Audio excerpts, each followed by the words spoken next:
Today, we are joined by Catherine Zenko. Catherine has worked with individuals on the autism spectrum for over 26 years, and in 2016, she became the director of the Florida State University Center for Autism and Related Disabilities, which I'm just going to call CARD from here on out, after working for 16 years at the University of Florida CARD. As she said, my name is Catherine Zenko. I'm the director of FSU Center for Autism and Related Disabilities, which I too will now just call FSU CARD, which falls under the umbrella of FSU College of Medicine's Autism Institute. So I was so excited and honored to be asked to be a part of this series, especially in April, which is Autism Awareness and Acceptance Month. It is my privilege to be here with all of you. I would like to keep this hour as interactive as possible. First, I'd like to thank everybody for being here. I know it's been a very just tragic, weird, surreal type feel here in Tallahassee. Our offices are not on campus, they're off campus. But you know, our hearts are there and with the people we know and love and work with. So I think we're all just doing our best to just try and move on, and not move on, but carry forward. And so it is my role to share some of the resources that are right here in your at your fingertips here at FSU that some of you may or may not be aware of. So I am a speech language pathologist by degree. I got my undergrad here at FSU and I got my master's at USF. And as Zoe said, I worked at the University of Florida Gainesville CARD from 2000 to 2016. And then the position here became available. My husband and I have always wanted to move back to Tallahassee. This is where we met. This is, where we'd prefer to be. Gainesville was great to raise our family, but not the colors we like to cheer for. So it was really nice to be here. So that's kind of my background. I have two adult children. One will be 21 in a week, and the other one will be 25 at the end of June. I did have the opportunity to kind of feel a little bit. Now, my children are not on the autism spectrum. My oldest child, when we first moved to Gainesville, was born 3 months premature. So was in the NICU there at Shan. Well, it's UF Health now. We call it Shan's back then. So just, being the parent rather than the person providing the help and intervention, that was a very eye-opening experience for me. So let's go ahead and get started. So for those of you, I'm assuming you tuned in because you have some interest or interaction with people on the autism spectrum. Raise your hand if that's an accurate statement. I'm hoping you came here because you want to learn a little bit more. Perhaps you serve this population. You might want to know, how could I do that a little bit better? Great. So as we know, autism presents itself with differences in social communication and interaction, restricted or repetitive behaviors or interests. Those are the two if you're looking at a Venn diagram, those two areas have to overlap in order to get a diagnosis of autism spectrum disorder. It is present in early childhood, even though some people may get diagnosed later or even as an adult. Once they kind of do a retrospective look, there were signs and present, but perhaps they just were able to cope, were able to mask, and we may not have gotten the diagnosis till later. And it may limit or impair everyday functioning. So that's kind of a very broad overview of autism spectrum. Now, persons with autism will possess characteristics in any combination, including those two bubbles of social communication and interaction and restricted repetitive behaviors and activities. And now when the Diagnostic Statistical Manual, the DSM-5, came out in 2013, they renamed it to Autism Spectrum Disorder. And now there are levels, level 1, level 2, level 3. You may hear this, you may read this in a report, and this is taken directly from the DSM-4. Level 1 means they're requiring support, level 2 requiring substantial support, and level 3 requiring very substantial support. And there's obviously many steps in between each of those three levels. I don't know what my mouse is doing, so forgive me as I try and get it to behave. So I don't know how many of you saw, the CDC just published some new prevalence estimates in the United States. We were 1 in 36 from the last report, and now we're 1 in 31. Autism occurs in all racial, ethnic, and socioeconomic groups. We'll talk a little bit about that and how those factors affect diagnosis. Boys are 4 times as likely to have autism than girls. And even though the signs are usually appear by age 2 or 3, it can be diagnosed as early as 18 months. But most children, the average age is still 4 to 5 years old in the United States. Now, children who are from low SES background, racially diverse, and in rural areas tend to be diagnosed a year to 1.5 years later. So now we're looking at 5.5, 6. So we've already started school. We have missed the whole free 0 to 3 federal early steps here in Florida, but that intervention that's available. So we can do better. One of the things here at the Autism Institute that I'll share with you are so many of the amazing tools developed by my boss, who is Dr. Amy Weatherby, and her team, how to diagnose kids by 12 months.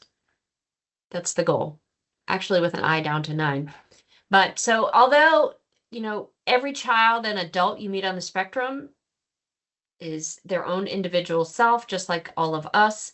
They present with the same, they have to have enough characteristics in those 2 overarching categories that we talked about. But how that manifests is very different in every single person that you meet. So we don't know an exact prognosis with somebody who gets an autism diagnosis. But what we do know is early intervention results in more improved outcomes. Now, that does not mean if a child does not get early intervention that they're doomed, because today is earlier than tomorrow. The brain remains plastic throughout our entire life, but it is most plastic in those birth to 5, especially birth to 3 years. So you get a lot more bang for your buck for intervention. So the FSU CARD is one of 7 CARD centers across the state of Florida. You will see here all of the areas where I saw my Walton County Sheriff's Office, right? FSU CARD covers 18 counties. Oh, if I do the click, here's your circle. This is where I came from. We covered these 14 counties, so still staying in the same geographic area. But as you will see, every single county in the state of Florida has a regional center for autism available to their citizens. Just to give you a little bit of understanding of how this all breaks down, the CARD centers, regional autism centers, were written into statute over 33 years ago. It's statute 1004.55. There were some parents who got together with some professionals and they said, we need to do something. Florida said we want to do something for our citizens with autism, and they put a statute in place saying we need to have regional autism centers. Now, it started out with 2, and now it is now grown to 7. So now there are 7 CARD centers that cover every single county in Florida. So we are funded by a statute in the Florida legislature, so we're a line item budget. That budget gets passed on through the Florida Department of Education. And then depending on what university you go to, we each go through different departments. So when the FSU CARD money comes through the Florida Department of Ed, it goes to the Florida College of Medicine, Autism Institute, which is the department, and then CARD is one of the spokes under the department that is the Autism Institute. Not that that's important, but sometimes it helps you to kind of differentiate how the relationship between Autism Institute and CARD. So all of the 7 CARD centers, we all have the same mission that we have to, and we're bound to by statute. And we have free services. All of our services are free because we are funded by the Florida legislature. So we do consultation, short-term consultation with individuals, their families, to help with any autism related issues, homeschool, work, or in the community. We can do consultation with employers. We can do consultation services and provide assistance to anybody in the community who is working with or involved with somebody on the autism spectrum. We also do trainings and public awareness events. Every CARD center has to do these. We provide training for families, clients themselves, teachers, caregivers, community organizations, employers, any of you on this webinar, and all of your various organizations on a variety of topics. I will walk you through when I'm finished kind of with the whole mission piece. We're going to do kind of a picture walk, if you will, through our website. And I will show you where the forms are to request any trainings if you're in my 18 counties. If you're not, I'll give you a website where you can find your card center. Everybody does their requests slightly differently, but I'll show you what ours looks like.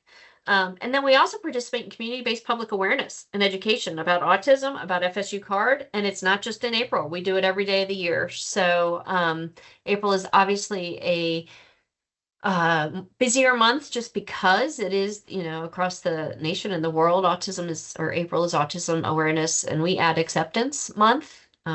So it's busier for us in that realm. So the other thing that we can provide, and this is probably where you guys may land, if not in for training or public awareness. For instance, if you were having so I saw somebody from Walton County Sheriff. We are looking for other sheriff departments in our area to partner with to do kind of jump on any community event that you're already doing and make it autism friendly, and also have it share as an autism meet and greet where your citizens on the spectrum can come meet you, the law enforcement officers and your first responders, ideally. And then the first responders and law enforcement officers who are now have to have training on autism. It's really nice to then meet a human being who is in your area on the spectrum to kind of put some application into the training that you may have received. So we do provide technical assistance. So we're doing professional and programming assistance to schools and agencies that's not about one specific person, right? We do direct assistance if it's going to be about one specific person. But if, the sheriff's office wants to know better practices of how, perhaps their law enforcement officers could approach somebody with autism, we can do that. We could, somebody else who was on the call, there was an attorney that I saw in the participant. So if you wanted to know better practices for, working with individuals, we can do that. So anyways, this is something that we do, provide technical assistance. So you don't even have to have somebody specific with autism, but you want to learn a little bit more, we can come in and do that for you. All of this, again, is at no cost. This is one of our newer initiatives. We're really trying to get out in the community and make recruit. So if you know anybody, autism-friendly businesses. So and business, I use the word business loosely. Agency, business, church, synagogue, mosque, whatever. We like to increase the number of places that individuals on the spectrum and their families feel welcome in the community. That's number one goal for the Autism-Friendly Business Initiative, to find more places who are willing and able and want to learn more so that their place of business or place in the community can be more autism friendly and feel more welcoming. And hopefully encourage conversations with local businesses about hiring individuals on the spectrum. Because as I said, one of our missions is providing technical assistance. So we can, obviously the Department of Vocational Rehab is the primary agency in Florida who works with individuals with disabilities about finding jobs and supports. We can be an additional support onto that if the person has autism. And so sometimes all businesses need to hear is, just give it a try and we'll be there to help you. They're not on their own. So that's something we are really trying to increase. That's one of our goals every year, is to increase the number of places that have been through our training. Another free service, we can make visuals. So those of you who are working with children on the autism spectrum, and if you're in my area, which is the 18 counties, and you need some help making some visuals, that's something that we can do. I have a satellite office in Panama City and also in Pensacola. I have consultants who live in Wakulla and Jackson and Okaloosa counties as well. So we have everybody kind of spread out. Each county is covered. But this is something, especially those of you on the call who may be working with families or children. One, I would ask if they're working with a family who has a child on the autism spectrum or an adult, to ask them if they've registered for CARD.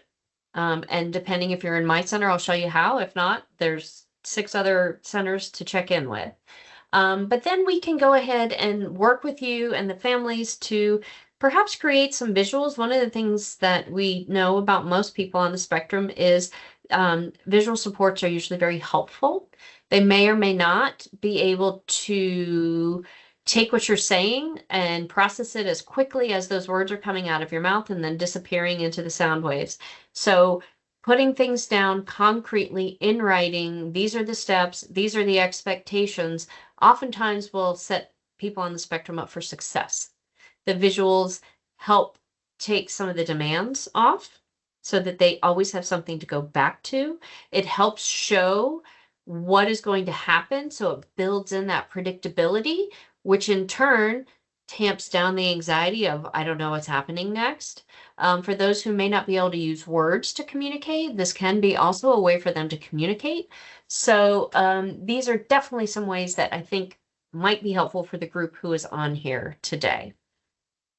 All right, that's kind of a quick overview of card services. So before I move on, I'm going to take you to our website. So as I mentioned, for those of you who are in my 18 counties, fsucard.com is our website.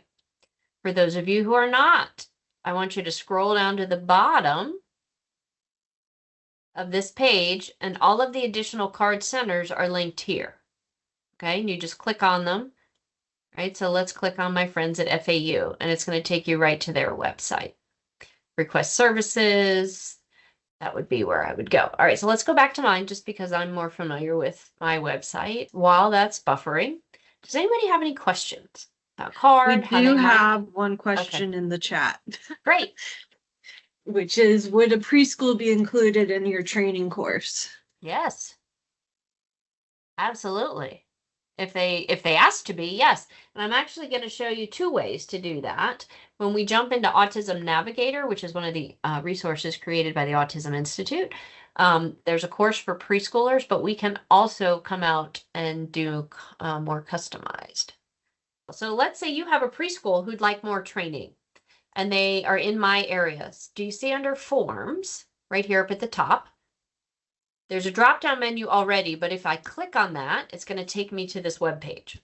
So if the preschool wants somebody to come out and do some observations and maybe do some broad suggestions of what they can do, this is the form you would click, and the button here is going to take you to a form to fill out. We use Smartsheet, which once you fill out this form, it's kind of like Google Sheets, automatically populates onto a spreadsheet.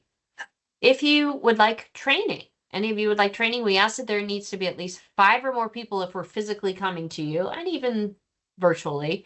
It's not a hard and fast rule. We're just trying to be efficient and responsible with the funds. You go ahead and fill out the training request form. What if you're having an event where you're having people come out and like kind of vendor tables, if you will?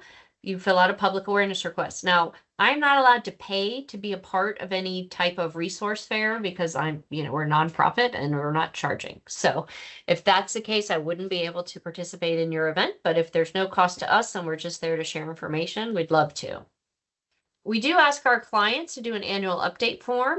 And then if you'd like to volunteer, I don't have as many volunteer options as I would like to because I don't have a volunteer coordinator, because that's really what it would take. But we do keep a list. I do, for example, in April, we oftentimes have opportunities for volunteers. And in fact, since I said that, I'm going to go back to the homepage. We have a huge event coming up this Saturday here on campus. It is our 8th annual Kicking It for Autism Clinic, where it is an event where everyone is welcome, all ages, all abilities, people on the spectrum, people not on the spectrum, to learn and have a fun clinic. This is not where you're going to learn elite skills, but you are going to be learning from elite women's FSU women's soccer athletes and coaches. It takes place on the field. It's just so much fun. It's a great event. We feed you. It is a fundraiser for CARD. One of the unusual things when they put our statute together is it says that the regional autism centers have to raise 2% of their budget. So we do have to do fundraising. So this is one of our events, but it's really more of a big fun community event. As you can see, the tickets are only $20. So it's not raising a ton of funds, but we're having a ton of fun doing it. But anyway, it's not just for kids either. My oldest participant is 82. So, adults, kids, everything. But this would be an example of what I would need a volunteer. And so people who have filled out our volunteer form, we send an email out saying, oh, we have a volunteer opportunity. Would you like to participate? The other thing I wanted to tell you that's on the front page of our website, we received some funding from the Leon County Sheriff and were able to put together nothing huge, but something, small safety kits for individuals who are registered with us.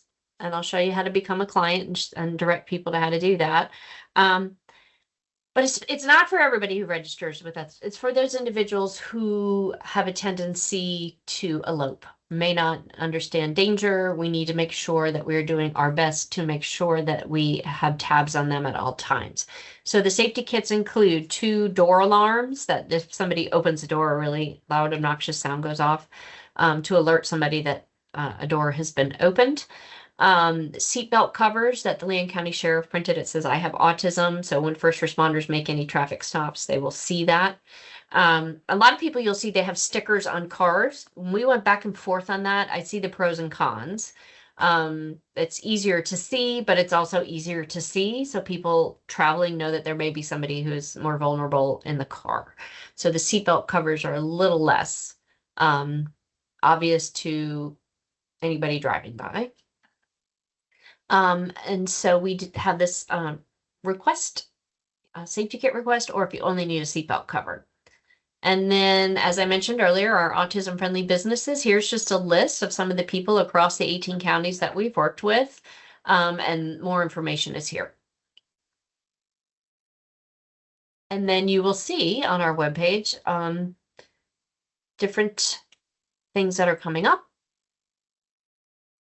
And I think becoming a client, which is the first thing you will see, especially on your mobile phone when you scroll. If you're working with people who are not registered with CARD, this is how we, the FSU CARD, do it. You just click on this button. We prefer you do the online intake because again, it automatically takes the information.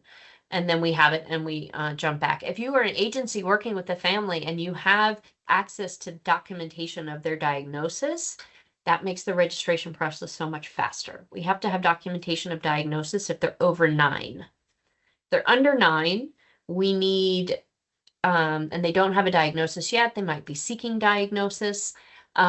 We can register them, but we're going to send them a a questionnaire to make sure that there's some red flags for autism, something, or signs that, if not, we would get every child that has the label or the exceptionality of developmental delay, and I am not staffed. I wouldn't be able to handle that staff. But if somebody has some signs and we can document that, then we can go ahead and register them up until they're 9, and then we'll need some type of documentation. Can be a doctor's report. It can be an IEP or an individual education plan from the school, but we do need some documentation. The other really important part of our website, to summarize everything I just told you, falls under FAQs. Here's where, if you're out somewhere and you're in My 18, you can print in English or in Spanish kind of a summary of what CARD can do. And it has a QR code that'll take them right to our website. This tells you that if you need to do for existing clients, for the community, your training and public awareness, request forms, technical assistance, etc. Any questions about CARD? We did get a couple more questions in the chat. The first one is, does CARD do direct assessment or rate providers? Here's No. Example, ABA. No, CARD is not allowed to do any type of diagnostic services or direct service because we're not allowed to duplicate services that are already out in the community since we do not charge for our services. Many times people think that people get referred to us. Oh, here's the chat. People get referred to us because they want a diagnosis and I'm not allowed to do it. Do direct assessment or rate providers? No, and no, we don't rate providers. if we just wanted training for our family to support our son, we'll be able to join another group or come to Center for Assistance. Yes. Artemis, are you in the my area or are you in a different card area? We'll let them type in. But that is a big misconception. And in that document that I showed you under the FAQs that you can download that says what card can do, on the bottom it also says what card can't do. And what we can't do is diagnosis, direct service, or provide respite.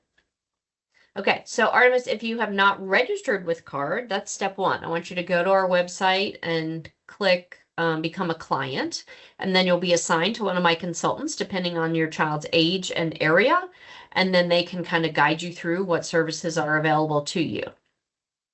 But now I'm going to shift I'm going backwards. I started at the very bottom of the org chart with CARD, and now I'm going back up to the bigger umbrella that is the FSU Autism Institute, which is a department in FSU's College of Medicine.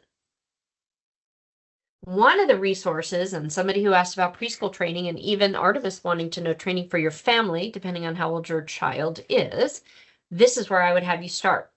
Autismnavigator.com is a website. I have it open. I'm going to show you all of the webs or resources that are available. But it helps you learn about autism. It's there's online courses that are probably 70% video examples. There are videos that have been taken throughout the 40+ years of Dr. Weatherby's career here at FSU, showing you what to do, how to do things, how to maximize everyday activities to help promote communication and learning. Lots of videos in the beginning to teach people what does autism look like early, side by side, 16-month-old, quote unquote, typically developing, 16-month-old at risk later with a diagnosis of autism. And when you see the difference, and we'll do one of those, this is one of the primary missions of Autism Navigators, be able to teach people who can do the diagnosis, who are working with families and families themselves, information that's easy to digest. I don't care what your reading level is. It's mostly videos. And often some of the resources are in English and Spanish. They also have webinars. So the online courses are asynchronous, meaning you do them at your own pace. There are synchronous webinars that are companions to a lot of the online courses.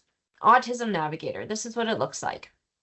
So if you just go to autismnavigator.com, thank you for putting the things in the chat. I appreciate that. This is one thing you can just scroll down what are some early signs? You're just a click away. What is it? What is autism? There is things you can download that are, print documents. There's also a course here that's free to everybody in the world. It's called About Autism in Toddlers. So let's look at the early signs. These are just lists of them. Talks about how it's diagnosed. Look at this. Early signs of autism. 16 early signs by 16 months. There's a really cool flip book that you can share with your families, right? Number one, and it starts here, right? Hard to get them to look at you. This is what babies should be doing. 2, really shows enjoyment. So this is just kind of in pictures showing you. The other thing you can do, you can select the language. If you go to the bottom, well, I'll get back to this. This is all on Baby Navigator, which is the sister site. So family resources, right? You can take this course about autism in toddlers. Like I said, it's free to everybody in the world. Those of you who are in Florida, every course on Autism Navigator is free to you. I'm going to show you how to find that small button because it's easy to miss. Because for about 7 years, the Florida legislature provided funding to build Autism Navigator. There's a video glossary, so I will show you some examples of that. And then there's also a course for families, how to get started, the how-to guide for families. So I'll show you a couple of those examples. And then we have an app, myautismnavigator.com. It's very rudimentary at the moment. We're currently trying to seek funding to build that app out. It's a little difficult at the moment, so we are still pursuing many options there. So let me just show you the video glossary. I'm going to sign in as me. But these are, again, those of you who are on this call, resources for you, for families. This is the preview the course or start the course. The glossary is one where you can, remember I told you there were those 2 bubbles for autism to get a diagnosis, social communication and interaction, and then restricted repetitive behaviors or interests. When you look at the DSM-5, these are the 3 subcategories under this. When you click this, these are some of the things you're looking for. Initiating or responding, okay? Remember my side-by-side videos I told you about. Zoe, I'm going to need you to chime in to make sure you can hear these, okay? I'm going to hit play. Pop. Hello. Oh! No way. One more? Pop. You got it. Very nice. Oh, there you go. They're for you. Yeah! Bubbles. Bubbles. Let Mama open. You give it to Mama? Give it to Mama. Yeah. Yeah. You want me to blow bubbles? Yeah. Okay, you ready for the comparison? 15 months, 17 months. Uh-oh, only got one. Pop! You got it. You got it. There's the bubbles. There's the bubbles. Do you want more? Do you want more bubbles? Ethan. You want more? Can you give him? Ethan. Okay, I'm going to open up the chat. What did you see different? Did you see any differences in those 2? I have to pull my chat up so I can see what you're saying. Not responsive. Yep. Repetitive behaviors. Absolutely. So I'm a speech language pathologist. I told you that in the beginning. That's 17 months old.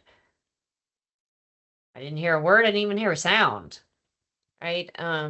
That's not going to be all kids. But again, it's glaringly different. So that's what the video glossary does.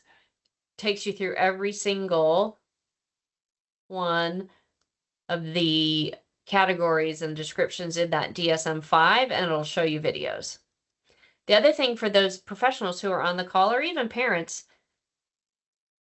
treatments. What are they? Okay, so we want to see what some of these are.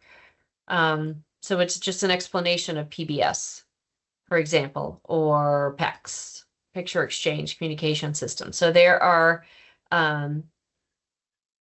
toddler treatment models, clinical therapies, these type of things. So if you want to learn more about these, there are videos that can teach you. So that's just one facet of the Autism Navigator. There are so many. So what I really also want to show you is the webinars. If you go to the webinar page, this is the synchronous webinar that goes along with the About Autism in Toddlers course. It's once a month, first Friday. The Autism Navigator How-To Guide for Families is the webinar that goes along with the same course. It's the 2nd and 4th Tuesday of every month. And these are on the calendar. Once you register, it will show you. This one is about providers, to help teach more providers to sharpen their skills to detect autism early. And my friend who asked about preschool, there's a whole class about Autism Navigator from Classroom Success for pre-K to 2nd grade, and a webinar that happens once a month on the 2nd Wednesday. Now, those of you on this call are getting a little scoop.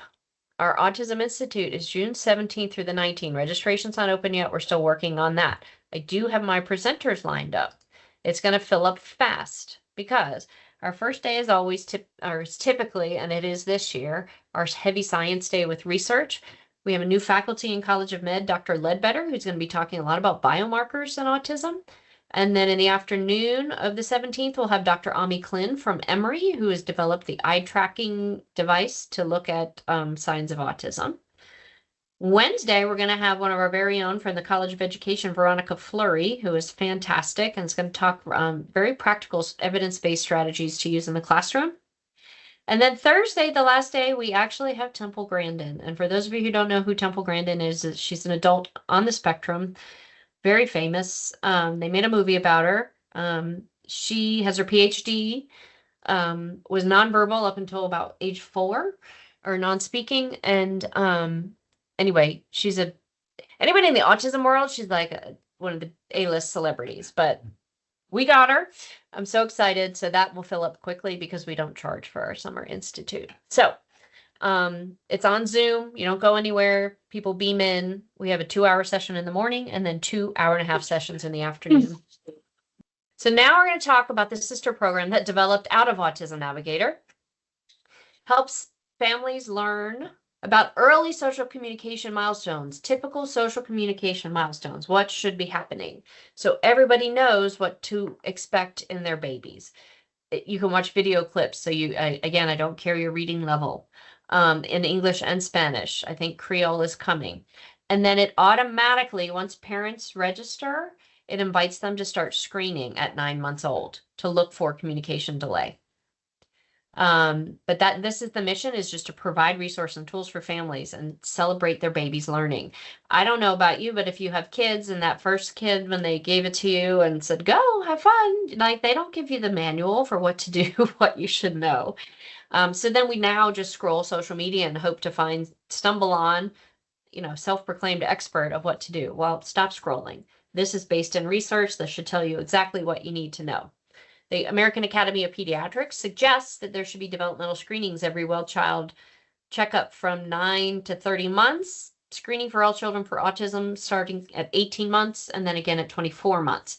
Our screener starts at 9 for language delay, and then at 12, it asks the parents to screen every 3 months. Then at 12 months, if they screen positive for a language delay, it'll automatically populate more questions for them, looking more for early signs of autism. So in Baby Navigator, I'm going to take you there. We're also going to walk through some of these resources, but this is kind of at a, I don't know, zoomed out view. There are customized resources based on the baby's age. The developmental milestones, there are 5 domains and every 2-month increments. There's a 16, the original 16 by 16 started here. So every baby should have 16 gestures by 16 months and 16 actions with objects by 16 months. So these are early predictors of talking. Gestures start way before the words, but can give you an indicator if there's going to be some delay, if the gestures aren't coming in. When the parents register, then they take these social communication milestones, flip them into questions. Does your baby do XYZ? Sometimes, often, never. And then the parents can chart. If they're right on track with that milestone, that lily pad fills all the way up. Got it. If they're starting to sometimes, but not all the time, it's going to fill up halfway or emerging. And then if it's empty, it's not at all. So parents can print these out and bring them to their well child visits and say, look, I'm concerned. So if they happen to stumble upon a pediatrician who's more of the old school, let's wait and see, they can go, no, look, I have something that's showing me that we're behind. I need to get this checked out, because referrals never hurt. If they refer and the child's fine, fantastic, right? Didn't hurt anybody. We got a double check. We're feeling good. If they don't refer and there is something, now we've lost time. And like we talked about earlier, those first, birth to 3 are the most plastic that brain is ever going to be. So we want to make sure we do that. And it checks in with the parents monthly. I want to go through them really quickly, and then I'm going to go to them. This is what the parents see. So if you don't have a baby 0 to 18 months, you're not going to be able to see this view. If you're a professional and you want to see these video milestones, I'm going to tell you what course to register for in Autism Navigator, because that'll show it. But they're just really short clips. So at 7 to 8 months in the domain of language, your child I can use my hands to take things and move my body towards what interests me. And it's going to show a parent interacting doing that with a 7 to 8 month old. There's also a support video that will narrate over to kind of tell parents what's going on. You can choose the language of the closed captioning so it's accessible to people in Spanish and English. And then again, like I told you, at 9 months, we start asking people to screen using the social communication checkup, the SOCO checkup, which was designed by Dr. Weatherby and her team to look at early communication delay and then early autism. And this is why it's important for parents to join. And we're going to go there. So again, that early signs of autism is in the Baby Navigator. This is coming soon. Let me go back to the homepage of Baby Navigator and I'll show you how it's set up. On the left side, how can you help encourage the magic? This is all about typical development. Here's the gestures. How can you help your baby's learning? By registering. Here are the growth charts in print, right? 13 to 14 months. They all have the same domains: language, play, social interaction, emotion regulation, and self-directed learning. There are always 2 threads in each domain. And then you can print it. You can print them all if you want. And then here's the checkup. Have you had your checkup? Right? So back to the homepage. But what if something doesn't seem quite right? This is the autism side. 16 early signs. This one is great. I don't really think I have time to show it, but I would do it. Can you spare 2 minutes? It's going to teach you in 2 minutes what these early signs look like. And then it's going to ask you to take 1 more minute and test your skills and watch a 20-month-old with autism and see if you can pick out some of the signs. The signs that you see or things you don't see that are signs. So here is how you get connected with all the resources. And this is the class for parents. When you scroll to the bottom, these are all your print resources. This is a really cool one. It takes those 16 early signs of autism and it turns it into a checklist. You can print it, but if you do it digitally, it scores it for you. And then it'll tell you if your child shows 4 or more, we want you to go do the checkup for 9 to 18 months. If they show 8 or more, ask for a referral. All right. So remember I said, for those of you who may not be a parent and not be able to register for Baby Navigator from 0 to 18 months, but you want to see these videos. When you go to Autism Navigator and you select courses, this is called the Social Communication Development for Infants and Toddler course, SCDIT for short. I'm going to show you one of these videos. I'm going to walk you through how to make sure you get them for free and then answer any questions that come up. So I'm not over time. Here's an example. 13 to 14 months, I'm in the social interaction domain. Remember I said there's always 2 threads. So there's a social attention side and an intentional communication side. All right. These are the 2 milestones at 13 to 14 months. I can watch you and imitate what you do and say. Huge skill for learning is the ability to watch somebody else and imitate. And then I can communicate to share my enjoyment and interests with you. So this one is one of our favorites. I love it because the kid is so cute, but it also shows you don't need anything fancy to work on this milestone. You need a pillow and a floor.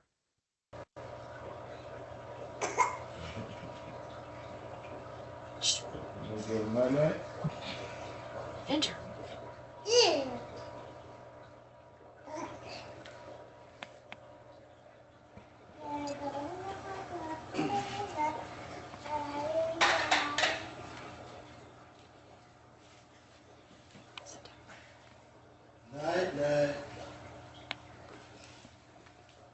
Oh, I didn't play that from the beginning because I was showing Zoe and them earlier. My bad. I'm sorry.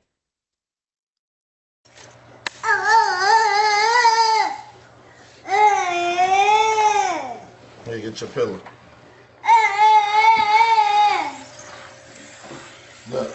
Look. Yes. Night. Night.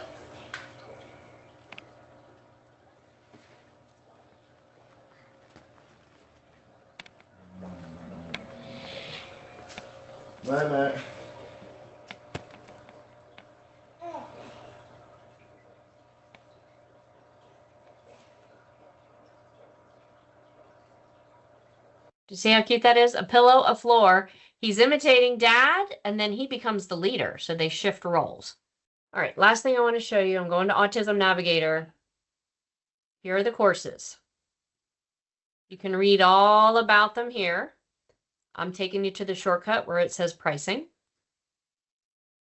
Okay, I promise you don't have to pay that. Do you see this? Right here. Free for Floridians. You have to fill out this form. Again, it's a smart sheet form. It'll look familiar. If you want to see, you can pick 3 courses. If you want to see those videos that people get in Baby Navigator, this is the one you want to pick. Social Communication Development in Infants and Toddlers. How-to Guide for Families. This is a great one, the pre-K to 2nd grade. Jumpstart to Coaching and Everyday Activities. That's for providers who are coaching families. If you're a person who would be doing diagnosis, I highly recommend the Primary Care Provider course. And this one about autism in toddlers is just a quick overview. It's a 3-hour total when you finish all of it. We had a few questions show up. I'm back. The first is, are there resources available for those of us working with teenagers, typically requiring less support, but who still struggle with peers and in the classroom? Yes, there are a lot, not on our website, but yes, there are plenty of resources. So Jennifer, if you're in my area, we could chat. Several of the other card centers, I would highly recommend following all of their social pages, because nowadays, ever since COVID, we all pretty much, most of our trainings that we offer, anybody can join, unless it's for, like, we have a Zoom that is for our adults, and those are only for our registered adults, but most of the things that we do. So for teenagers, usually a level 1, some of my go-to for these struggle with peers in the classroom, if I had to just throw some names out at you, I would go to socialthinking.com. She's great, has great resources for teens. That would be my number 1. There are plenty of others, but that's what comes off the top of my head. Socialthinking.com. Do they have to meet both the social and community and repetitive behavior criteria? And yes, absolutely. In order to qualify for a diagnosis. Yes, Yvonne, that's a great question, actually, because there are some other diagnoses in the DSM-5. Let's say they just have that social communication and interaction, but they don't have that presence of restricted repetitive behaviors or interests. There's something called social pragmatic disorder or something else. You have to have both for it to be autism spectrum. Very good question, though. There it is, socialthinking.com. She's great. She has a lot of free webinars on her website. Her materials are fantastic. They're made to be used. Like, lots of them are worksheets. There's one specifically for tweens and teens. But it teaches them most of the trouble that your older kids, especially kind of your adolescents, and just as they're getting into middle and high school, will be these social struggles, because some of the, the characteristics that we know most people on the spectrum is, the social, being able to read a room, that just being able to see the hidden social rules, that is not something that comes naturally to them. So we have to teach it just like we teach math or history or anything else. Like, how do I do that? And so we basically teach them strategies. Before we close out, could you reiterate what the courses you recommended them registering for were? Yes, well, it kind of depends on who they are. So I would say I'm going to call it SCDIT, SCDIT, which is the social communication course, equals access to the video milestones, right? So if they want to see typical milestones, video examples from 0 to 24 months, that's the course they want to take. If you're a provider that might be on a team that does diagnosis, I would do the primary care course. If you're a family who has a child on the spectrum, about 0 to 8, a lot of the examples, the kids are younger, but so many of the strategies work throughout. That would be the how-to guide for families. And thank you again, Catherine, for this wonderful presentation. I think we've run out of time and questions, so I'm going to go ahead and end our webinar. Okay. Thank you. Thank you, everybody. Have a good week.